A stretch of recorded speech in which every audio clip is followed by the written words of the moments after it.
In today's video, we're doing an updated 2019 NHL mock draft for the top 15 teams in the NHL Draft Lottery. And that's coming up next.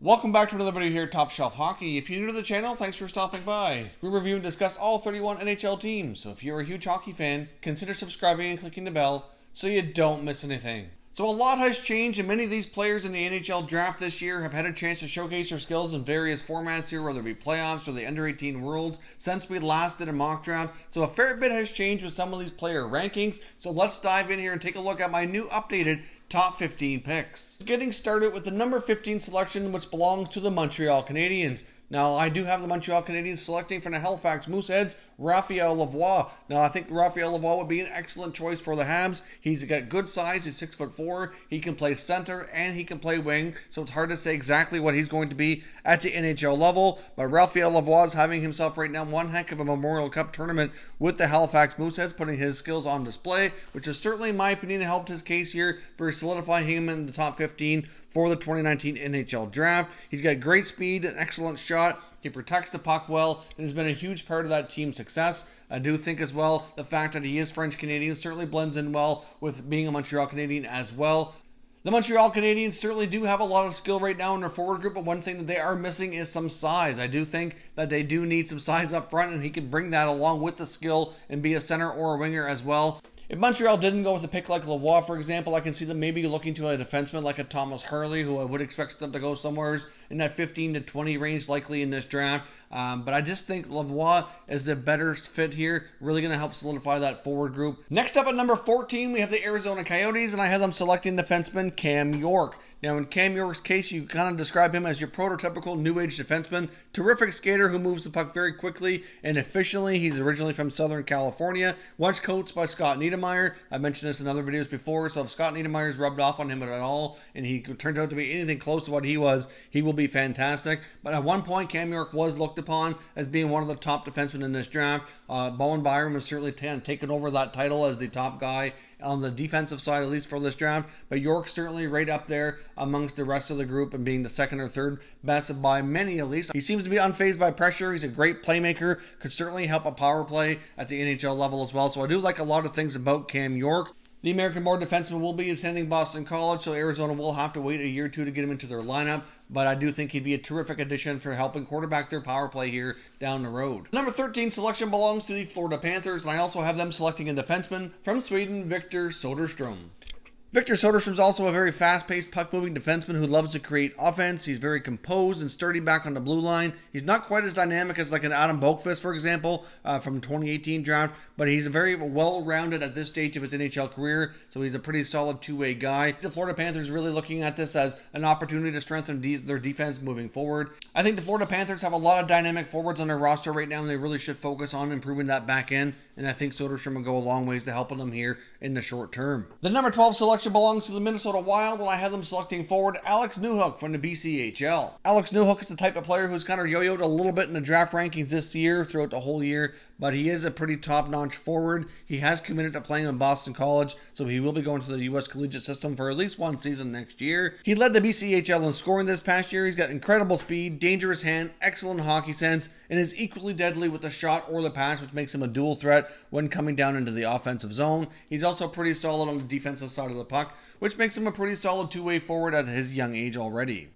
The number 11 selection belongs to the Philadelphia Flyers, and I have them selecting Peyton KREBS. Now, Peyton KREBS is about 5'11", 180 pounds, so he's not huge, but he's certainly pretty sturdy for his size. He's a very energetic, industrious playmaking center who has a high hockey IQ. He's the type of player that sees plays develop before those around him and uses that to exploit his opposition. He has terrific puck skills, and I think would be a great addition to the Flyers lineup in the short term here.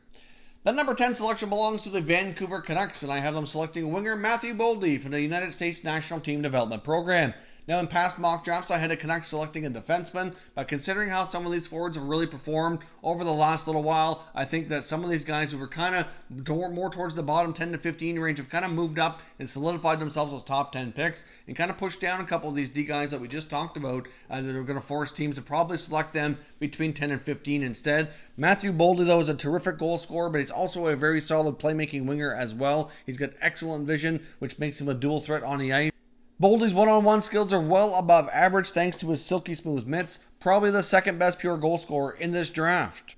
The number 9 selection belongs to the Anaheim Ducks, and I have them selecting another forward for the United States National Team Development Program, TREVOR ZEGRAS. Now, ZEGRAS is a type of player who's a solid two-way guy. He has superior playmaking skills. If it wasn't for Jack Hughes, he'd probably be getting a lot more attention. He does have comparable skills. The main difference is his skating is not quite as elite as Hughes. That's the main difference between the two players. He oftentimes plays with Jack Hughes and can keep up just fine, so he can certainly be the type of player who can be a finisher or the playmaker. He's a dual threat that way, and I do see him as having high-end skill here, likely being a top 1 or 2 center in the NHL here in the short term. Ducks will have to wait a little while to get him in their lineup, though, because he has committed to playing to Boston University for the coming season. The number 8 selection belongs to the Edmonton Oilers, and I have them taking center iceman from the WHL, Dylan Cozens. Dylan Cozens is a complete player with skill to burn and a very sizable frame. He's a big guy, got elite speed, he has a very accurate and heavy shot. He's a shoot-first type of center iceman, kind of comparable to Austin Matthews. I'm not saying he's got the same skills as Matthews, but in the sense of where he's a shoot-first type of center.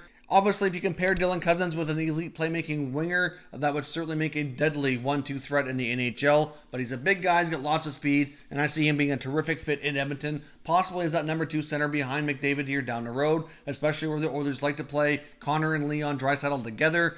Having a center like Cozens play behind McDavid might take the pressure off and allow them to keep Draisaitl up there more often and allow those two to play together as a dynamic duo that they've become here. The number 7 selection belongs to the Buffalo Sabres, and I have them take a Russian winger, Vasili Podkolzin. Vasili Podkolzin is a player in this draft who's very polarizing. A lot of different opinions out there. Many people think he's overrated, some think he's underrated. I have had Podkolzin as high as number 3 in my previous mock drafts. However, a lot has changed since I've done those drafts, and personally, more so has changed with a lot of these other players.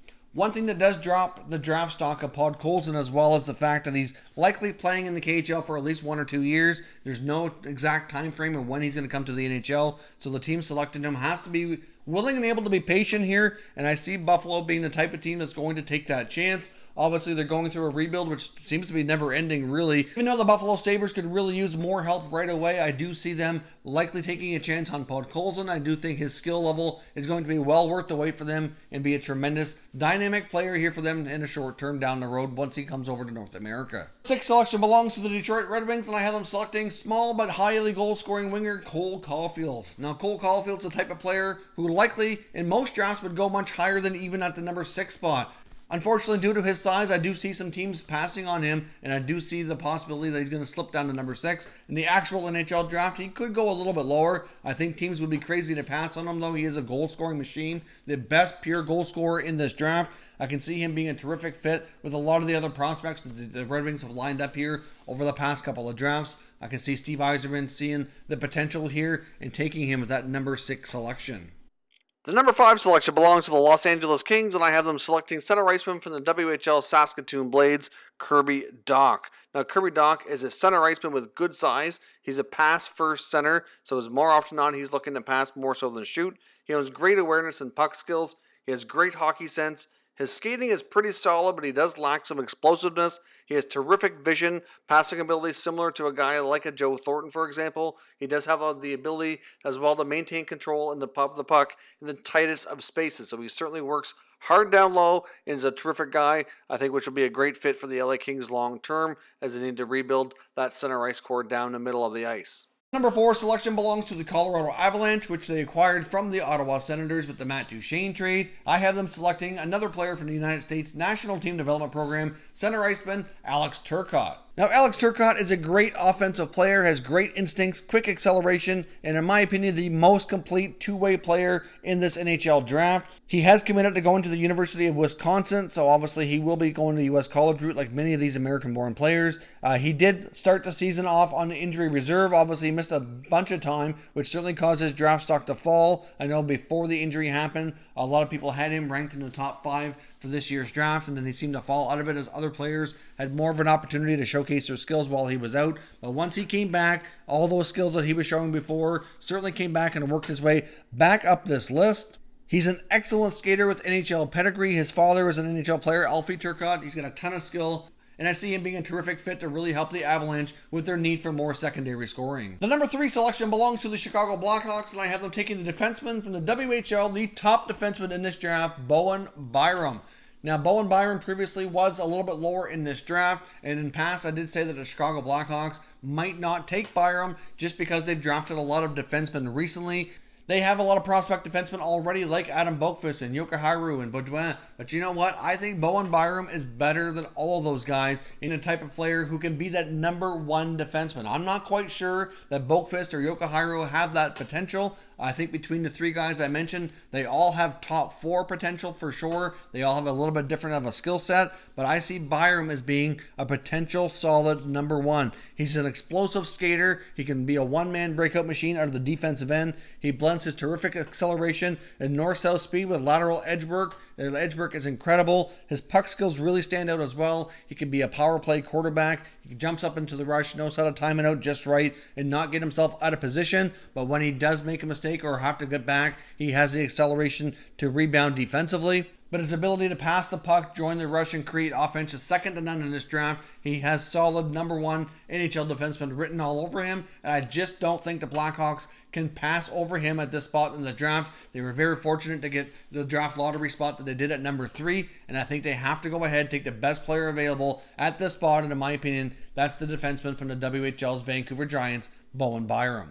The number 2 selection belongs to the New York Rangers, and I still have them selecting from Finland, Kaapo Kakko. Now, Kakko right now currently is playing for Finland in the World Championship Tournament and having a terrific tournament at that. He's had an opportunity here once again to play against men and really stand out as being a top player. He's got great size, great strength. He's a proven goal scorer, a really solid all-around player. I think he'll be an excellent fit for the New York Rangers to continue and accelerate their rebuild by adding him into the mix. The Rangers already have a pretty good crop of prospects. You factor in the fact that they just brought in John Davidson to be the new president of hockey operations. It's been said that Davidson will be given full resources to spend to the cap if they wish to do so. So they are expected to go after some free agents. Kakko, in my opinion, is by far the most NHL-ready player in this draft. I think he could step in right now and be a major force for the Rangers. You put all that together, and I expect the Rangers to really be accelerating their rebuild here and moving things greatly forward this coming season by adding this Finnish superstar.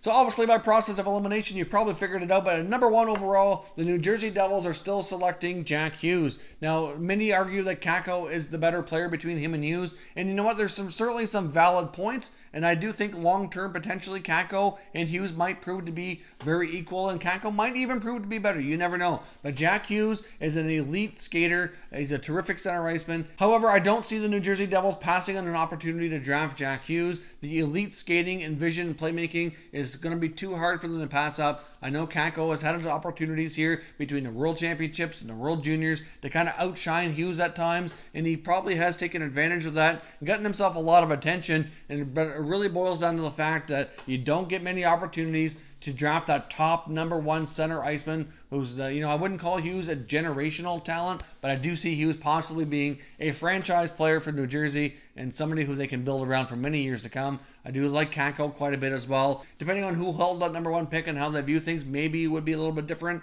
but I just see Hughes as being the number 1 guy taken by the New Jersey Devils here. As we get closer to the NHL draft, we'll be discussing some other prospects at greater length, maybe do a mock draft for the full first round, all 31 picks. So of course, as always, I want to hear your thoughts and opinions down on the comment section on the picks that I made here for today's mock draft. Certainly let me know which players you're hoping your team selects or who would be in your top 15 if you were doing a mock draft here as well. If you're new to the channel, I hope you consider subscribing. We cover all 31 NHL teams, and there's plenty of content here for all hockey fans to enjoy. There will be plenty more coverage of the 2019 NHL draft, all kinds of talk about all the different prospects between now and the draft in June. So stay tuned for that, and give this video a thumbs up if you enjoyed it as well. I'd appreciate it if you did. As always, thank you for watching, and I will catch you next time.